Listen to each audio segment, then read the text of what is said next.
मेरा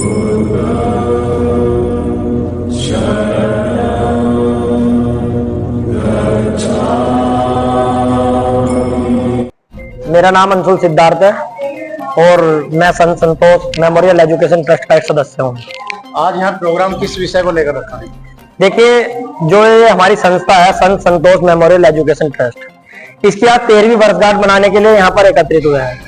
पिछले गत वर्षों से आज ये 13वां हमने सम्मान समारोह बनाया है और इस सम्मान समारोह के माध्यम से हम जो समाज के, और इसमें मैं एक बात आपको बता दूं कि हम केवल और केवल दलित समाज का ही वो नहीं करते मान सम्मान, हम इसमें उस गरीब हर तबके का सम्मान करते हैं जो जिनके घर पे आर्थिक स्थिति जिनकी कमजोर है, जिनके घर तक मदद नहीं पहुंच पाती, हम उनको आर्थिक तौर पर मदद देने का काम करते हैं, सम्मानित करने का काम करते हैं। जो हमारे मेधावी बच्चे हैं उनको सम्मान देने का काम करते हैं और ऐसे तमाम खिलाड़ियों का हम सम्मान करने का काम करते हैं जिन्होंने प्रदेश स्तर पर, जिला स्तर पर और नेशनल स्तर पर और इंटरनेशनल स्तर पर समाज का गौरव बढ़ाने का काम किया है।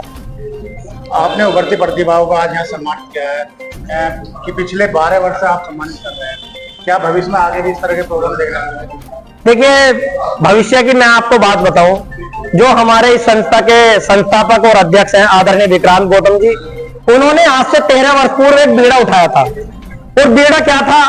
बीड़ा ये था कि उन्होंने कसम खाई थी कि जब तक मैं जिंदा हूं तब तक मैं इस गरीब वंचित समाज के हक और अधिकार के लिए उनको मान सम्मान देता रहूंगा।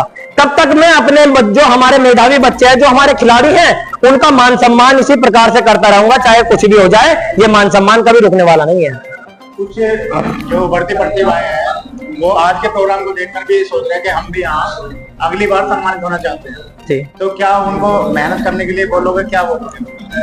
देखिए, मैं कहना चाहता हूँ जो प्रतिभाएं आज यहाँ पर या तो पहुंच नहीं पाई है या किसी कारणवश वो मुकाम हासिल नहीं कर पाई है जिस मुकाम के लिए वे अग्रसर थे, मैं एक बात कहना चाहता हूँ आपके चैनल के माध्यम से कि मंजिलें उन्हीं को मिलती है जिनके सपनों में जान होती है और पंखों से कुछ नहीं होता मेरे दोस्तों, हौसलों से उड़ान होती है।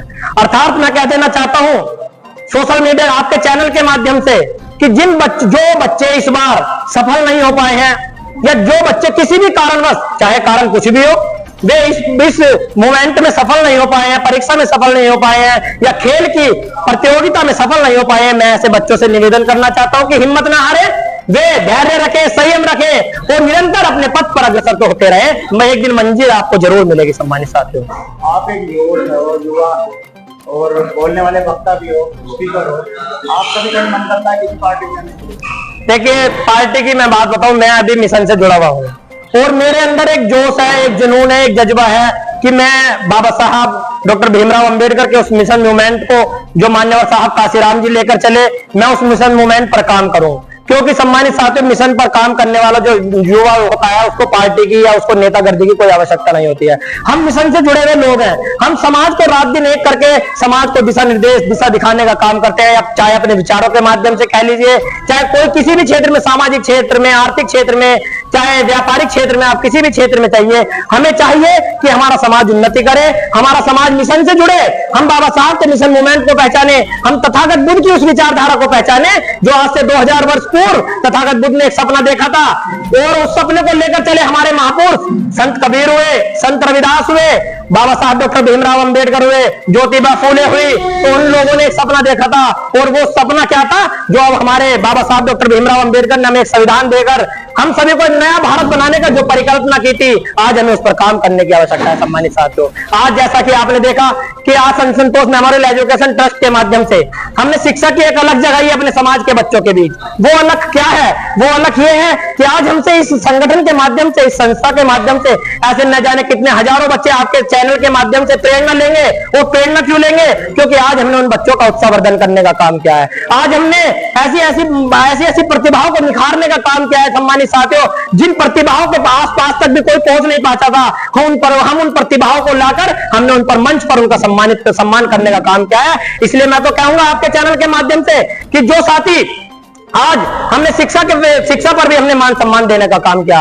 1848 में मैं बात करूं अपने बहुजन समाज की और आधुनिक शिक्षा पद्धति की, 1848 में हमारे ज्योतिबा फूले जी और माता सावित्रीबाई फूले ने एक स्कूल खोला और एक बीड़ा उठाया कि समाज के शिक्षा को किस प्रकार से अग्रसर किया जाए, इस समाज को किस प्रकार से बढ़ाया जाए। और बीड़ा जब उठाया तो जब हमारी माता सावित्रीबाई फूले शिक्षा देने स्कूलों में निकला करती थी सम्मानित साथियों, तो वे अपने साथ में दो साड़ी लेकर चलती थी। एक साड़ी पहनकर जाती थी और एक साड़ी अपने साथ में लेकर जाती थी। क्यों लेकर जाती थी? क्योंकि हम लोगों को शिक्षा का अधिकार नहीं था, हम लोगों को पढ़ाई का अधिकार नहीं था, हम लोगों को कुछ भी अधिकार नहीं था। लेकिन धन्यवाद हो बाबा साहब डॉक्टर भीमराव अंबेडकर का, धन्य हो ऐसे महापुरुष जिन्होंने इस मानव जाति के उत्थान करने के लिए भारतीय संविधान के माध्यम से समस्त मानव जाति का उत्थान करते हुए भारतीय संविधान में जो हमारे समाज को एक दिशा और दशा दिखाने का काम किया है, हम और हमारा समाज को हमेशा उनका ऋणी रहेगा। सम्मानित साथी, आपने भोले जी की बात की है, माता भोले की मूवी लगी प्रीवियस वन में, आप देखने गए या कितने लोगों को आपने फिल्म दिखाई जिससे कि लोगों को वहां से एक मिल सके प्रेरणा? देखिए, जो हमारी, मैं आपको बताऊं, मैं इस बार 2025 में हमारी शोभा यात्रा निकली। हमारे अध्यक्ष जी भी खड़े हैं जयंती के, हमारे वरिष्ठ उपाध्यक्ष भी है, कोषाध्यक्ष भी हैं।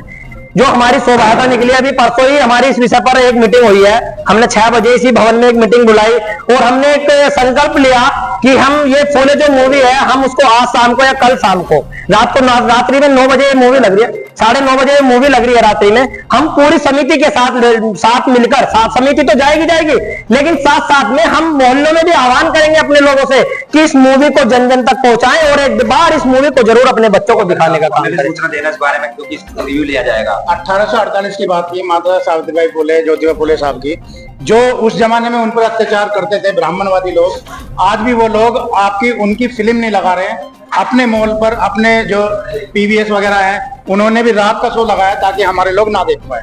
देखिए, ये उन लोगों की मानसिकता, ये समय समय पर ऐसी मानसिकताएं आने का काम करती हैं। मैं बताऊं आपको, मैं आपको 650 वर्ष पूर्व लेकर चलूं तो हमारे महात्मा कबीरदास हुए। कबीरदास जी ने बिल्कुल एक तरफा होकर मनुवाद का खंडन करने का काम किया। उसी घड़ी में उनके ही समकक्ष संत रविदास हुए। रविदास जी ने पाखंडवाद की कमर को तोड़ते हुए एक बात कही। गुरु रविदास जी का एक श्लोक आता है, मैं आपके चैनल के माध्यम से बताऊं, रविदास ब्राह्मण मत पूजिए जो होवे गुणहीन, और चाहे चरण पूजिए चंडाल के जो होवे गुण प्रवीण। अर्थात मेरे साथियों, मैं तो कहना चाहता हूं इस सोशल मीडिया के माध्यम से, आपके चैनल के माध्यम से, कि हमें गुरु रविदास जी महाराज का एक साफ संदेश और साथ ही साथ संत कबीरदास जी का एक साफ संदेश और हमारे बहुजन महापुरुषों का एक साफ संदेश है कि हमें किसी भी ऐसे ब्राह्मण के चरण नहीं पूजने उसमें गुण ना हो, चाहे हमें चंडाल के चरण पूजने पड़े लेकिन उसमें गुण होने चाहिए। सम्मानित साथियों, तो ऐसी मानसिकता, जो आज भी ऐसी मानसिकता लेकर समाज में बैठी है, चाहे वो किसी भी जाति का हो, हमारी लड़ाई मैं आपको बता दूं, हमारी लड़ाई ब्राह्मण से नहीं है, हमारी लड़ाई किसी भी जाति से नहीं है, हमारी लड़ाई ब्राह्मणवाद से है। जो ब्राह्मणवाद की बात करता है, जो पाखंडवाद की बात करता है, जो मनुवाद की बात करता है, हमारी लड़ाई उस प्रत्येक व्यक्ति से है, क्योंकि हमारी लड़ाई विचारधारा की लड़ाई है। हम बाबा साहब के मानने वाले लोग हैं, हम कभी ना तो झुकते ना डरते और हमेशा बाबा साहब के मिशन मूवमेंट को आगे ले जाने का काम करते हैं। सम्मानित साथियों, जय भीम। खबर में बने रहने के लिए अब तक के लिए बस इतना ही। अगर हमारे YouTube चैनल को आगे बढ़ाना चाहते हैं तो हमारे YouTube चैनल को सब्सक्राइब करें, लाइक करें, कमेंट्स करें और वीडियो को शेयर करें।